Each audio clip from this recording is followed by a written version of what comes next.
Ini adalah Voyager 68 V2 Lite, salah satu mechanical keyboard affordable dari Press Play dengan layout 65%.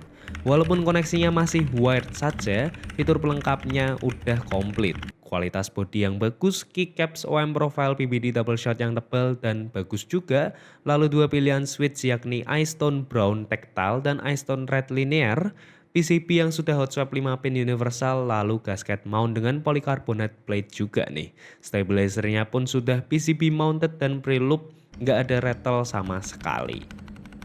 Dan harganya cuma 549.000 saja, opsi yang sangat bagus buat kalian yang sedang mencari mechanical keyboard dengan layout 65%.